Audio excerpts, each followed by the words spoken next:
দল, যেমন এই বিপিনুর আপনাদেরকে বলেছে তাকে ফোন করেছিল, এই তারেক তাকে ফোন করেছিল, এবং অনেককে ফোন করে আবার কিন্তু সেটা চাঙ্গা করেছে যে ওরা আপনার দিয়েছে যেটা কোঠা আন্দোলন, কিন্তু আমাদের তো ছিল এক দফা, আমরা এক দফা চালিয়ে যাব।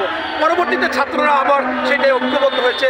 তখন আমাদের নেতা কিন্তু বারবার বলেছে এই সফলতা ছাত্রদের, এবং আমাদেরকে বলতো পিছনে পিছনে থেকে কাজ করেন। তাই আমার নেতা যেটা বলবে, আমাদের নেতা যেটা বলবে সেটাই প্রধান। এবং আপনি বলছেন কমিটি নিয়ে বাংলাদেশে বিভিন্ন জায়গায়, আমার এলাকায় এরকম হচ্ছে, কিন্তু বিষয়টা হচ্ছে বড় দল, আমাদের ভারপ্রাপ্ত চেয়ারম্যান মহোদয় বারবার প্রত্যেক দিন 2টা-3টা স্কাইবি করতেছে, সেখানে বলতেছে আওয়ামী দোষর, আওয়ামী সুবিধাভোগী, এমনকি কেউ নিরপেক্ষ ছিল, কোনো এক সময় বিএনপি করত, বিএনপির পক্ষে কথা বলেনি। এদেরকে কোনোভাবে দলে নেওয়া যাবে না, দলের সদস্য করা যাবে না।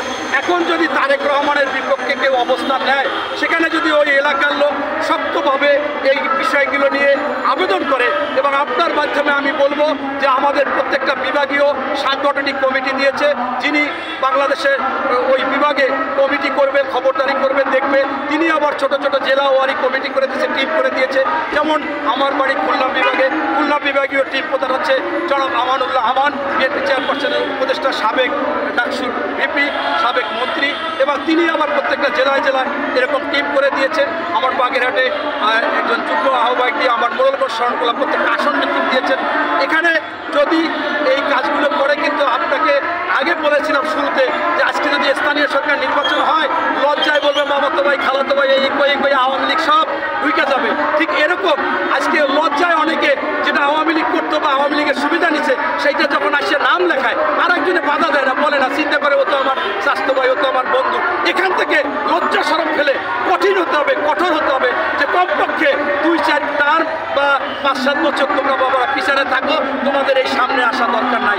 কারণ যারা আন্দোলন সংগ্রাম করেছে, ত্যাগী, যারা হামলা মামলার শিকার হচ্ছে, বাড়িতে থাকতে পারে না, তারা সামনে থাকবে, তারাই মঞ্চে থাকবে, এইটাই থাকা উচিত। কিন্তু সেইটা লোকালভাবে কিছু লোকজন লজ্জা শরমে এইগুলোকে, আমি এলাকায় প্রচুর পরিমাণকে বাদ দিছি, একে ধরে ধরে বাদ দিছি, এবং আমাকে বলতেছে অনেকে আপনি এমপি নির্বাচন করবেন, এরা তো আপনার কাজে লাগবে। এখন আমি চাই না, আমি ওই দুর্বৃত্তায়ন, ওই ফ্যাসিস্ট, ওই আওয়ামী দোসর, ওই মিথ্যাবাদী গুণের রানীর যারা আছে, এদেরকে আমি চাই না। প্রয়োজনে আমি এমপি হলাম না, তারপরেও আমি চাই একেবারে ত্যাগীদের মূল্যায়ন হতে হবে। এবং তোমরা যদি একসময় বিএনপি করো, আওয়ামী লীগ থেকে সুবিধা নাও, তাহলে তোমরা বাবা পিছনের সারিতে থাকো, লজ্জা লাগে না? একটু লজ্জা শরম নয়? আমি একটা বড় প্রায় 50-60 জনের মধ্যে আমি এরকম কমিটি দেখতেছি যে কারা কারা, আমি বলছি এই 5 জন বাদ। তখন এই বলার পরে সেইখানে আমি কি বলেছি জানেন, সে দু একটা কথা বললে আমি লজ্জা শরম